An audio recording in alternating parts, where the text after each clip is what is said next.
Hello दोस्तों, आप लोगों का स्वागत है इतिहास की दुनिया 99 पे। दोस्तों, मैं आज आपके लिए बिहार डीएलएड एंट्रेंस एग्जाम में जो भी प्रश्न पूछे गए हैं उन सारे प्रश्नों को लेकर के आया हूँ ताकि आपका एग्ज़ाम बेहतर से बेहतर हो सके। एक बार हमारा विश्वास कर लीजिए। आप हम पे विश्वास करिएगा तो मैं आपको क्या दे सकता हूँ बच्चों, मैं आपको आपका रिजल्ट दे सकता हूँ। इसके अलावा मैं कुछ भी नहीं दे सकता हूँ। आप प्रश्नों को देखेंगे, जब इनकी गहराई को देखेंगे तो आपको खुद पता चलेगा कि मैंने आपको क्या कंटेंट प्रोवाइड किया है। तो चलिए हम लोग वीडियो को स्टार्ट करते हैं। पहला प्रश्न है, निर्वात में ध्वनि की गति कितनी होती है? तो बच्चों, निर्वात में जो ध्वनि की गति होती है 0 मीटर पर सेकेंड होती है। ध्वनि की गति पूछ रहा हूँ मैं, निर्वात में प्रकाश की चाल नहीं पूछ रहा हूँ। 3 × 10⁸ मीटर पर सेकेंड मैं साउंड यानी ध्वनि की गति पूछ रहा हूँ। तो आपका क्या हो जाएगा आंसर? 0 मीटर पर सेकेंड हो जाएगा। अच्छा, और भी आपसे कुछ क्वेश्चन पूछा जाएगा तो आप लोगों को मैं जो भी एक्स्ट्रा प्रश्न बताता हूँ आप लोग कॉपी पेन लेकर के बैठे, नहीं तो स्क्रीनशॉट ले लीजिएगा। तो चलिए हम लोग, अगर हवा में पूछेगा कि हवा में ध्वनि का गति कितना होता है, तो हवा में जो ध्वनि का गति होता है 332 मीटर पर सेकेंड होता है। कितना होता है? 332 मीटर पर सेकेंड होता है। अगर जल में पूछेगा कि जल में, तो दोस्तों जल में ध्वनि का जो गति होता है, ध्वनि का चाल होता है 1483 मीटर पर सेकेंड होता है। कितना होता है? 1483 मीटर पर सेकेंड होता है। अगर लोहा में पूछे, लोहा में, तो दोस्तों लोहा में जो ध्वनि का गति होता है, लोहा में 5130 मीटर पर सेकेंड होता है। लोहा में, मैं लोहा में बताया हूँ। अगर अगर एल्युमिनियम में पूछे तो एल्युमिनियम में दोस्तों 6420 होता है। कितना होता है? 6420 मीटर पर सेकेंड होता है। अच्छा, अगर सबसे अधिक अगर आपसे पूछ लिया जाए कि ध्वनि की गति किस में होता है, तो बच्चों आपको याद रखना है कि सबसे अधिक मैंने आपको बताया किस में? एल्युमिनियम में बताया हूँ। आपको ये कम से कम याद रख लेना है कि एल्युमिनियम में ध्वनि का गति सबसे अधिक होता है। फिलहाल इस प्रश्न का राइट आंसर क्या था? ऑप्शन नंबर बी था, 0 मीटर पर सेकेंड ध्वनि में होता है। तो इतना सारा प्रश्न आपको याद रख लेना है। तो चलिए बढ़ते हैं नेक्स्ट प्रश्न की ओर। अगला प्रश्न है कि धन विधेयक किस अनुच्छेद में वर्णित है? बताओ बताओ बताओ, आप लोग फटाफट कमेंट में बताओ कि धन विधेयक किस अनुच्छेद में वर्णित है।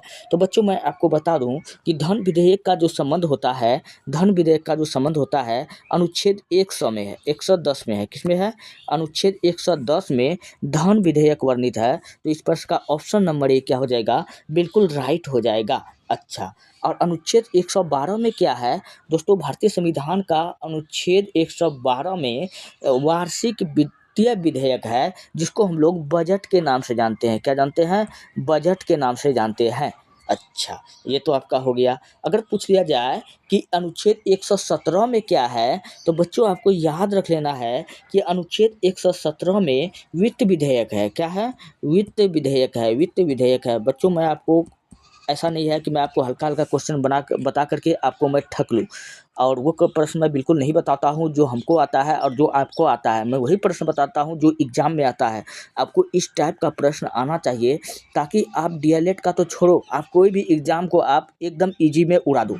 तो चलिए, और अनुच्छेद 123 पूछेगा कि इसका संबंध किससे होता है, तो बच्चों मैं आपको अनुच्छेद 123 का बता रहा हूँ कि अनुच्छेद 123 आपको याद रख लेना है कि राष्ट्रपति का अध्यादेश से शुरू होता है। किससे होता है? तो राष्ट्रपति का मैंने आपको बताया कि अध्यादेश से शुरू होता है। चलिए आप लोग एक प्रश्न हमको बता दीजिए, मैं आपको कई बार बताया हूँ, मैं आपके लिए छोड़ रहा हूँ इस कमेंट में। आप लोग लिख दीजिए कि भारत के राष्ट्रपति का पद किस अनुच्छेद में वर्णित है। आप लोग इस प्रश्न का इस क्वेश्चन का आंसर आप लोग कमेंट में कर दीजिए। चलिए बढ़ते हैं नेक्स्ट प्रश्न की ओर। अगला प्रश्न है कि अमृतसर के संस्थापक कौन थे? अच्छा, अमृतसर का संस्थापक पूछ रहा है। देखिए कितना इजी सवाल, आप इससे इजी क्या हो सकता है आपसे। तो अमृतसर का संस्थापक बच्चों मैं कई बार आपसे बताते रहता हूँ इस प्रश्न। कौन था? गुरु रामदास था। कौन था? तो गुरु रामदास था। अच्छा, गुरु नानक देव, गुरु अर्जुन देव, गुरु रामदास, गुरु तेग बहादुर, ये सब सिख धर्म के गुरु थे। किस धर्म के गुरु थे? चारों सिख धर्म के गुरु थे। अगर क्वेश्चन पूछा जाएगा कि सिख धर्म का स्थापना किसने किया, तो बच्चों बताओ स्थापना किसने किया, तो स्थापना आप बताओगे कि गुरु नानक देव ने किया था। किसने किया था? गुरु नानक देव ने किया था। अगर इन्हीं का जन्म का बात पूछ लेता तो इनका जन्म 1469 ईस्वी में पाकिस्तान के तलवंडी में हुआ था, जिनको हम लोग ननकाना साहब के नाम से जानते हैं। अच्छा, गुरु अर्जुन देव भैया कौन था, आप ये बता दो सर जी। आप ये बात कहेंगे कि मैं आपको बता दूं दोस्तों, गुरु अर्जुन देव सिखों के ये जो थे सिखों के ये पांचवें गुरु थे। सिखों के ये पांचवें गुरु थे, आपको ये बात याद रखना है। और इनके बारे में आपको एक प्रश्न और याद रख लेना है कि इनका, अच्छा छोड़ दीजिए, वो इतना डीपली नहीं पूछा जाएगा, इसलिए मैं आपको बताता हूँ। मैं आपको वही बताऊँगा जो आपका एग्जाम में आता है। और गुरु अर्जुन देव से ये बात याद रख लीजिएगा, ये प्रश्न आपसे पूछा जाता है कि गुरु अर्जुन देव जो था, इनकी हत्या कौन कराया था, तो इनकी हत्या जहांगीर करवा दिया था। कौन करवा दिया था? जहांगीर, मुगल बादशाह जहांगीर करवा दिया था। अच्छा, गुरु तेग बहादुर, ये सिखों के 9वें गुरु था। सिखों के 9वें गुरु पूछेगा कौन था, तो गुरु तेग बहादुर था। और इनकी हत्या कौन करवा दिया था, तो बच्चों इनकी हत्या जो था औरंगजेब करवा दिया था। कौन करवा दिया था?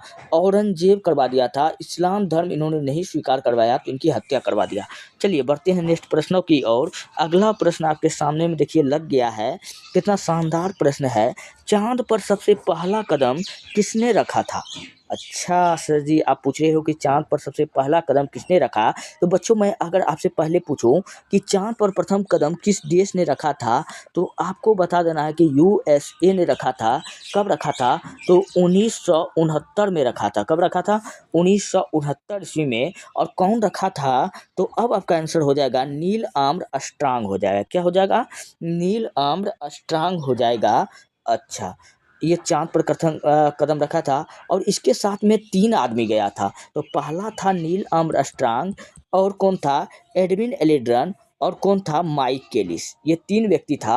तो चांद पर पहला कदम कौन रखा था? तीनों व्यक्ति गया था, लेकिन पहला कदम कौन रखा था? Neil Armstrong. अगर बच्चों आपसे ये क्वेश्चन पूछ लिया जाए कि नील आर्मस्ट्रांग ने चांद पर पहला कदम कहाँ रखा था, देखिए मैं आपको बार-बार मैं आपको बता रहा हूँ, क्वेश्चन का लेवल अब और एग्जाम का लेवल काफ़ी ज़्यादा हाई हो चुका है। इसलिए आपको हाई लेवल का क्वेश्चन को याद करके करना पड़ेगा, ताकि आपका एग्जाम बेहतर से बेहतर हो सके। तो चांद पर पहला कदम जो था नील आर्मस्ट्रांग ने कहाँ रखा था, तो शांति का सागर पर रखा था। कहाँ रखा था? शांति पर सागर रखा था। और चंद्रमा पर दोस्तों मैं आपको बता दूं कि 14 बड़े पर्वत हैं, और और कई सारे सागर हैं। तो सबसे ये जो सागर हैं, तो शांति का सागर पर यहीं पर इन्होंने अपने दायां पैर रखा, बायां पैर रखा था। कौन सा पैर रखा था? बायां पैर। दायां पैर पूछ ले तो बच्चों जब बायां पैर भी तो यही नहीं रखेगा। अच्छा, अब यूरी गागरिन कौन था दोस्तों? ये यूरी गागरिन अंतरिक्ष में जाने वाला प्रथम व्यक्ति था। तो यह इसके यूरी गागरिन कौन था, तो यूरी गागरिन आप बताओगे कि सर यह अंतरिक्ष में जाने वाला प्रथम व्यक्ति था। कहाँ? अंतरिक्ष में जाने वाला। चलिए बढ़े हम नेक्स्ट प्रश्न की ओर। अगर यहाँ तक आपको क्लियर है तो मैं आगे की ओर बढ़ता हूँ। तो चलिए, अगर आपको थोड़ा भी काल्पनिक समस्या कोई भी होता है तो आप लोग कमेंट में बताएं, आप लोगों का समस्या का समाधान किया जाएगा। तो चलिए बढ़ते हैं। बिहार संविधान सभा के अध्यक्ष कौन है? 35 नंबर का प्रश्न है कि बिहार संविधान सभा का अध्यक्ष कौन है? तो बिहार विधानसभा का अध्यक्ष पूछ रहा है, तो नंद किशोर यादव आपका राइट आंसर हो जाएगा। ऑप्शन नंबर बी क्या हो जाएगा? बिल्कुल राइट हो जाएगा। अगर क्वेश्चन पूछता बिहार विधानसभा का पहला अध्यक्ष बताइए, बिहार विधानसभा का पहला अध्यक्ष पूछ लेता, पहला अध्यक्ष, तो पहला अध्यक्ष आप क्या बताते? आपको बताना था अवधेश नारायण। क्या बताना है? अवधेश नारायण सिंह बताना है। तो ये बिहार विधानसभा का पहला अध्यक्ष था। अच्छा, बिहार विधान परिषद का अगर पहला अध्यक्ष पूछ लेता, अब विधान परिषद का पूछ रहा है, विधानसभा का नहीं पूछ रहा है, बिहार विधान परिषद का। तो बिहार विधान परिषद का पहला अध्यक्ष पूछ रहा है, फर्स्ट अध्यक्ष पूछ रहा है, फर्स्ट अध्यक्ष। तो बिहार विधान परिषद का पहला अध्यक्ष हो जाएगा राजीव रंजन प्रसाद सिन्हा। क्या हो जाएगा? राजीव रंजन प्रसाद सिन्हा हो जाएगा बिहार विधानसभा का प्रथम अध्यक्ष, यही व्यक्ति था। चलिए अब बढ़े हम नेक्स्ट प्रश्न की ओर। यहाँ तो कोई दिक्कत नहीं है, तो हम आगे की ओर बढ़ते हैं।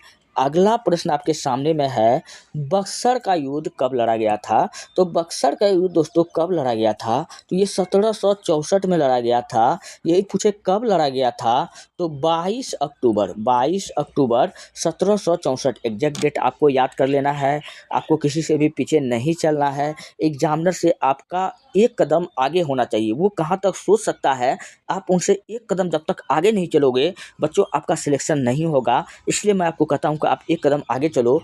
और 1757 में क्या हुआ था बच्चों? तो 1757 में 23 जून 1757 में पलासी का युद्ध हुआ था। कौन सा युद्ध हुआ था? तो पलासी का युद्ध हुआ था। पलासी का युद्ध कहाँ हुआ था? तो पश्चिम बंगाल के दुर्नदिया जिला के भागीरथी नदी के तट पर हुआ था। आप ये बात लिख लीजिएगा कॉपी में। 1776 ईस्वी में क्या हुआ था? अमेरिका में स्वतंत्रता संग्राम हुआ था। क्या हुआ था? अमेरिका में स्वतंत्रता संग्राम हुआ था, ये बात याद रखना है। 1784 में क्या हुआ था? विलियम सोसाइटी 1784 में पिट्स इंडिया एक्ट आया था। चलिए बढ़े हम नेक्स्ट प्रश्न की ओर। अगला प्रश्न आपके सामने में है। अच्छा, प्रश्न में आगे बढ़ने से पहले दोस्तों मैं आपको बता दूं, अगर आपका मेरा वीडियो आपको अच्छा लग रहा है, हेल्पफुल लग रहा है, तो हमारे चैनल को सब्सक्राइब कर लीजिए। और रोज क्लास का PDF दोस्तों ITIHASKIDUNIYA 99 पर अपलोड होता है। आप लोग वहां से जाकर के वीडियो का PDF ले सकते हैं, नहीं तो वीडियो के डिस्क्रिप्शन में पड़ा होता है लिंक, वहां पर क्लिक कीजिए, PDF तक जाइए।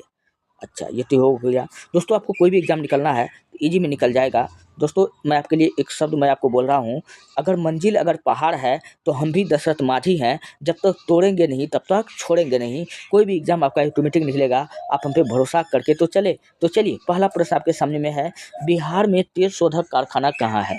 तो बिहार में ना पूछ रहा है, तो बिहार में आपको बता देना है कि बरौनी में है। कहाँ है?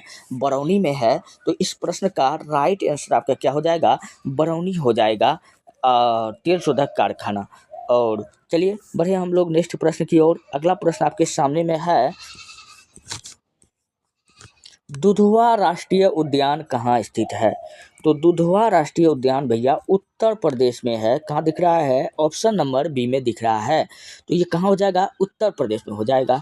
अब उत्तर प्रदेश का मैं आपको और भी राष्ट्रीय उद्यान बता रहा हूँ। मैं आपको बार बार कहता हूँ, इस चैनल पर आपको काफ़ी डीप मिलेगा दोस्तों। अगर आपको इतना डीपली सॉल्यूशन नहीं चाहिए तो आप लोग कमेंट में बता दीजिए, क्योंकि आपका जो एक एक राय होगा उसको हम फॉलो करते हैं, ताकि हमको और प्रोत्साहित होता है वीडियो बनाने के लिए कि मुझको किस टाइप का वीडियो बनाना चाहिए। तो उत्तर प्रदेश में दोस्तों आपका हो जाएगा पन्ना नेशनल पार्क। क्या हो जाएगा?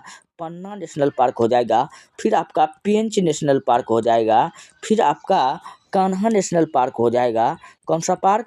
कान्हा नेशनल पार्क हो जाएगा। फिर आपका माधवगढ़ पार्क हो जाएगा। माधवगढ़।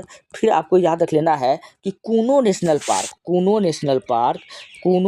पार्क, इस सब पार्क आपका कहाँ है? उत्तर प्रदेश में है। फिर आपको याद रखना है कि चंद्रप्रभा पार्क,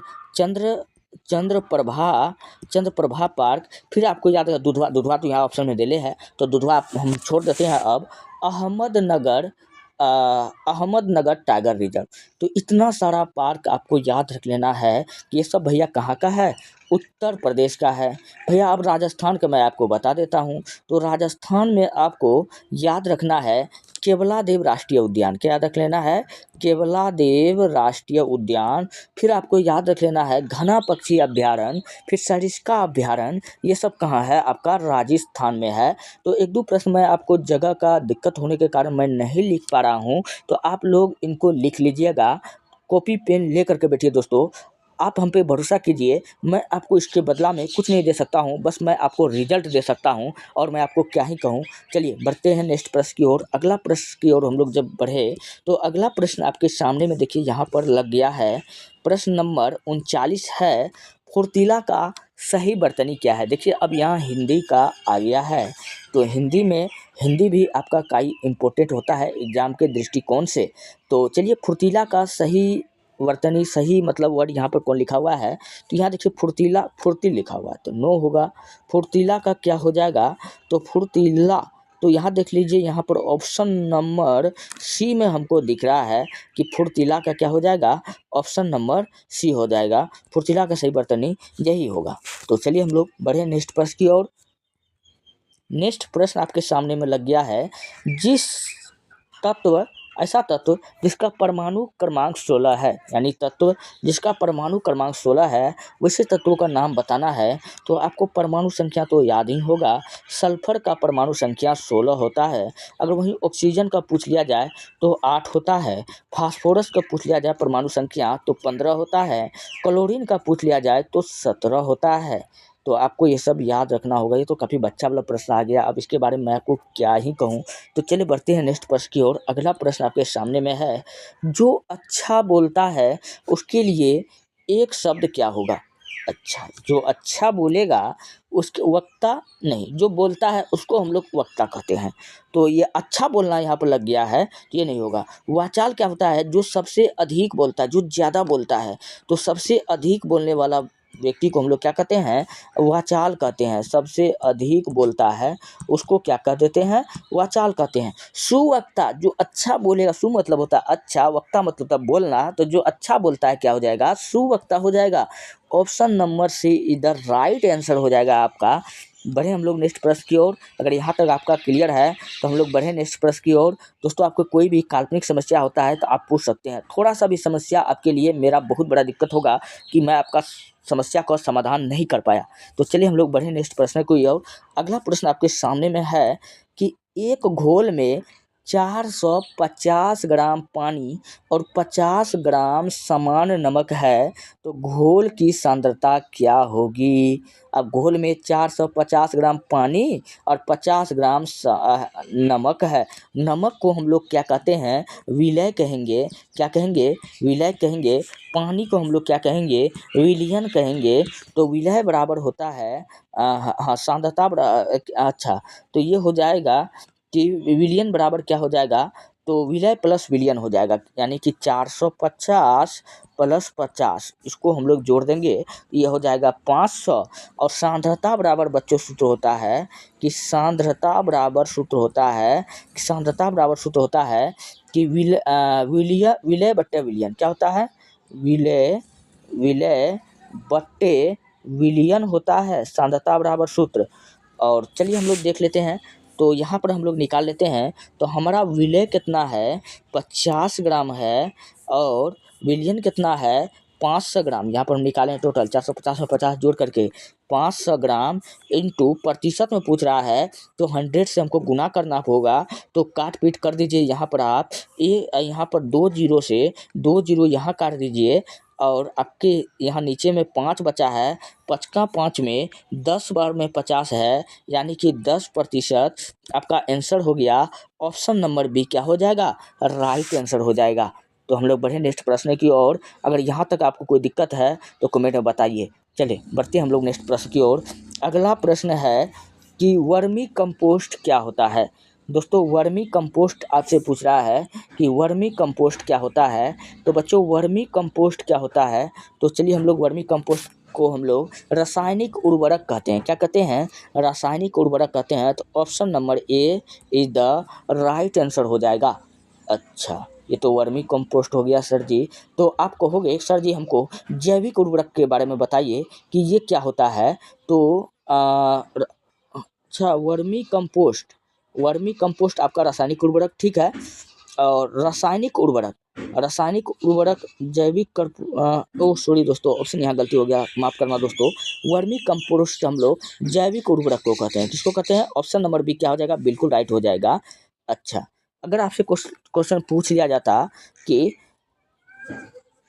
यूरिया रासायनिक उर्वरक, यूरिया के रासायनिक उर्वरक क्या है, तो ये यूरिया होता है, ये आपको याद रख लेना था। और कीटनाशक क्या होता है, कीटनाशक, चलिए कीटनाशक को दोस्तों हम लोग DDT कहते हैं। क्या कहते हैं, DDT। कहीं क्वेश्चन में आपको DDT पूछेगा क्या है, तो क्या बता देना है कि यह एक कीटनाशक है।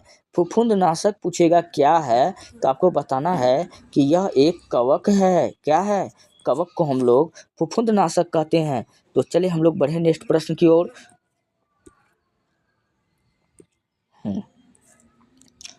वनस्पति विज्ञान पौधे से संबंधित है तो कीट विज्ञान किससे संबंधित होगा?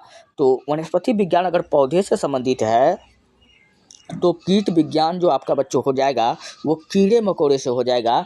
तो ऑप्शन नंबर ए क्या हो जाएगा? बिल्कुल राइट हो जाएगा। अगर आपसे क्वेश्चन पूछे कि कीड़ों का अध्ययन को हम लोग क्या कहते हैं, तो इसका अध्ययन को दोस्तों हम लोग एंटीनॉमी कह लेते हैं। क्या कहते हैं? एंटीनॉमी कहते हैं। अच्छा, पक्षियों का अध्ययन क्या कह लेते हैं? पक्षियों का अध्ययन को हम लोग अनिथियोलॉजी कहते हैं। क्या कहते हैं? अनिथियोलॉजी कहते हैं।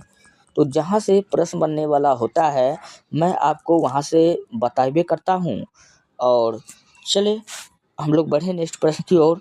अगला प्रश्न आपके सामने में है, ऑप्टिकल फाइबर के आविष्कारक कौन है? ऑप्टिकल फाइबर का भैया जो आविष्कारक है वो कौन है? नरिंदर सिंह कपानी।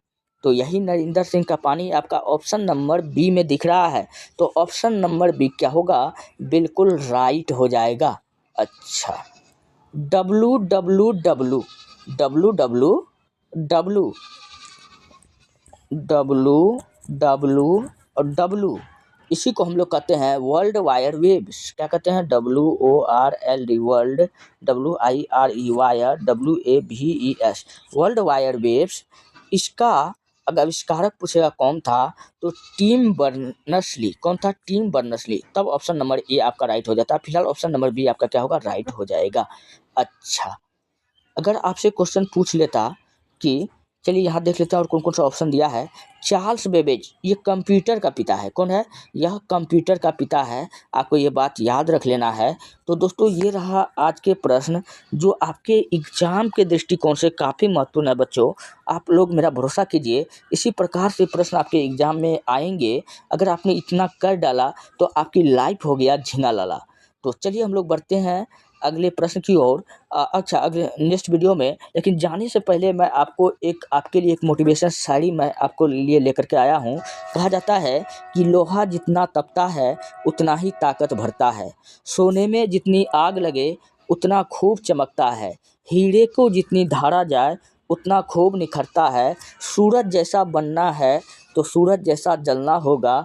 हम उस माँ के बेटे हैं, हम उस धरती माँ के बेटे हैं, क्यों माने राह सरल होगा, आज नहीं तो कल संघर्ष जरूर सफल होगा। तो मैं आपके लिए यही कहूँगा, आप लोग नियत मेहनत करते रहिए, आपका मेहनत आपका रंग लाएगा। और अगर जाने से पहले मैं आपको बता दूं, अगर आपको PDF चाहिए तो आप टेलीग्राम चैनल ITIHASKIDUNIYA